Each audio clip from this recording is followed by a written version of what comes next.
sempre da igreja, a oração. A gente talvez esteja tão habituado, tão acostumado com esse tema, orar, que às vezes a gente não presta atenção na riqueza que é, no presente que é a oração. Quando Paulo escreveu essa carta aqui aos Tessalonicenses, ele escreveu para instruir, trazer algumas instruções a uma igreja que ele fundou. É uma igreja que foi fundada por ele, mas que ele não teve a oportunidade de passar muito tempo com essa igreja por conta de algumas perseguição dos judeus. Paulo precisou ir embora, mas mesmo estando distante, havia uma preocupação sobre essa igreja no coração de Paulo. E ele busca notícias sobre essa igreja, e a notícia que Paulo tem é uma notícia boa. Paulo vai ficar sabendo que a igreja em Tessalônica, ela é uma igreja que tem perseverado na fé. É uma igreja que não tem desistido nas suas batalhas, é uma igreja forte. E Paulo ele fica feliz, e ele vai escrever para essa igreja, primeiramente para mostrar à igreja o quanto ele está feliz, regozijado. E ele fala: eu estou feliz por vocês, porque vocês têm guardado fé, vocês têm sido perseverantes, vocês estão firmes no Senhor. Eu estou feliz. Mas uma segunda preocupação de Paulo, aqui na parte final dessa carta, é trazer algumas orientações a essa igreja, porque nós precisamos ser orientados pelo Senhor. Por mais que a gente ache que estamos indo bem na nossa fé, por mais que a gente ache que estamos firmes, por mais que a gente ache que a gente tem algum tipo de conhecimento, mas sempre necessitamos de orientação. E Paulo ele vai trazer orientações que ele considera especiais, orientação que ele considera importante a essa igreja. E entre essas orientações está essa que a gente leu aqui, que diz: orai sem cessar. Paulo vai orientar a igreja acerca da oração com essa frase simples, mas com uma frase que expressa uma profundidade muito grande. Porque quando a gente fala de oração, às vezes passa pela cabeça das pessoas que orar é estar de joelho e falar, e depois levantar e amém. Passa pela cabeça das pessoas que orar é simplesmente, às vezes, cumprir um protocolo. Às vezes a gente ora simplesmente porque a religião manda. Às vezes a gente ora simplesmente para bater cartão. Pronto, eu fiz a minha obrigação do dia, eu orei, está tudo certo. Mas a gente muitas vezes não entende que a oração ela vai muito além disso. Existem algumas pessoas que não oram porque elas entendem que elas são indignas, que elas não merecem orar, falar com o Senhor. Mas a Bíblia ela vai nos ensinar que a oração ela é exatamente para os pecadores. Aquele que entende que é pecador, ele ora. Por quê? Porque ele sabe que ele precisa de um Deus que possa redimir a sua culpa. A oração não é para os fortes.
desejos, porque às vezes a gente vai desejar coisas que não são do Senhor, mas quando nós pegamos esse desejo e levamos até Ele, Ele é capaz de administrar e tirar do nosso coração aquilo que poderia nos afastar dele. Não precisa mentir para Deus, eu não quero isso aqui não. Ele sabe que nós queremos. Ó Deus, eu quero. Mas se o Senhor não quer, tira de mim. Não deixa que eu vá. Me ajuda a resistir. Me ajuda a negar a minha carne. Me ajuda, Senhor, a negar a mim mesmo. A oração, ela nos leva a conhecer a vontade e o propósito de Deus para a nossa vida. É por isso que não devemos deixar de orar. Salomão, ele adquiriu um reinado, ele adquiriu riqueza, ele adquiriu poder. Mas diante de tudo isso, ele fez uma coisa: ele buscou a Deus em oração. Quando você alcançar algo grande, não esqueça de buscar a Deus em oração. Ele pediu: Pai, me dá sabedoria para administrar, para tomar a decisão, para saber ir, para saber vir. A oração nos leva a conhecer a vontade do Pai. A oração nos ajuda a confrontar os desejos da nossa carne. É por isso que devemos orar sem cessar. Eu me lembro de quando Jesus ele esteve no Getsemane e ele lutava. E na oração ele disse: Pai, aparta de mim esse cálice. Jesus ele desejou que aquele cálice fosse apartado. Mas quando nós oramos, nós somos capazes de nos dobrar diante da vontade de Deus. Ele disse: todavia, Pai, seja feita a tua vontade. A oração tem esse poder de nos fazer abrir mão do nosso eu para viver o plano daquele que pensa infinitamente mais sobre nós.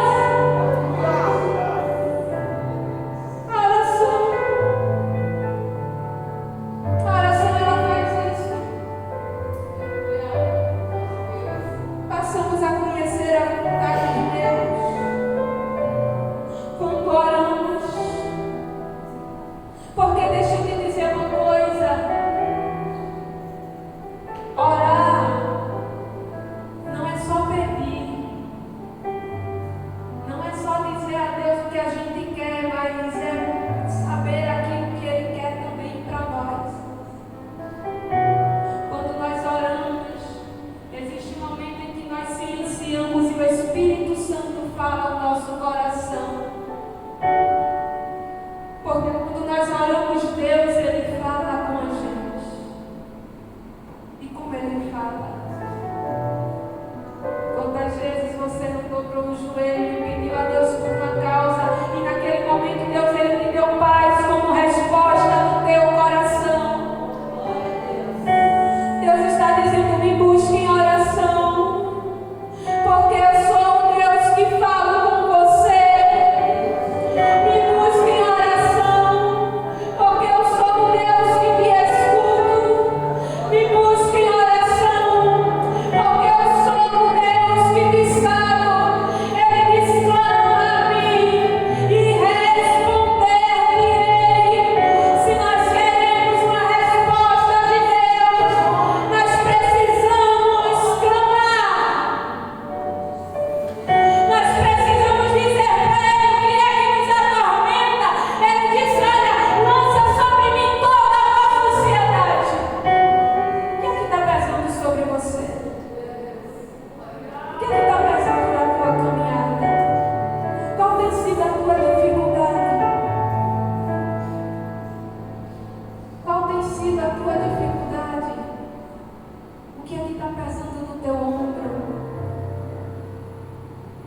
Ele não esqueceu de você.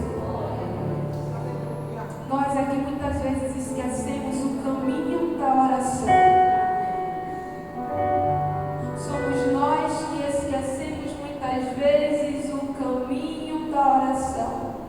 Mas deixa eu te dizer uma coisa, Ele ainda está no mesmo lugar, esperando por nós,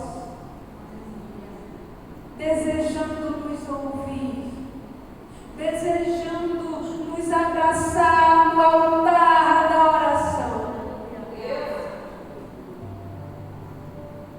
Que nosso coração ele possa estar desejoso de conhecer os propósitos divinos para nós. E quando nós desejamos isso, nós nos debruçamos na oração. Quando nós entendermos isso, nós vamos ter a possibilidade de nos desprender da oração religiosa para mergulhar numa experiência intensa de intimidade com Ele. Orar sem cessar é compreender que dependemos dele. O salmista disse, Salmo 127, se o Senhor ele não edificar a casa, em vão trabalham os que a edificam. Ele está dizendo, eu posso até fazer alguma coisa, mas se eu não buscar o auxílio dos céus, o trabalho da gente está perdido. Eu posso até tentar edificar sozinho, mas se eu não buscar o auxílio dele, quantas famílias destruídas, porque tem confiado simplesmente no seu próprio intelecto e capacidade, mas não buscou o auxílio do céu, aí o inimigo entrou, destruiu. Mas quando se busca ele em oração, ora sem cessar, é estar munido contra as tentações. Aquele que não ora, ele cai. Aquele que não ora, ele tropeça. Quando Jesus estava no Getsemane e os soldados vieram prender ele, a Bíblia diz que Pedro, ele se levanta e lança a mão de sua espada para ferir o soldado. Aquele que não ora, ele faz uso de armas que são carnais, porque ele não orou. E Jesus fala, Pedro, você pode orar comigo aqui pelo menos uma hora? E quando Jesus se volta, Pedro está dormindo. E no momento do conflito, Pedro ele faz uso de armas que são carnais. Que nós possamos compreender a importância da oração incessante. Deus ele está nos munindo hoje de um armamento poderoso chamado oração. Enquanto você orar, os céus ele vai se mover. Porque quando nós trabalhamos, mas quando o Senhor peleja por nós, aí a batalha fica diferente. Que nós possamos levar a Deus as nossas necessidades, as nossas dores, as nossas alegrias, porque Ele deseja nos encontrar no altar da oração.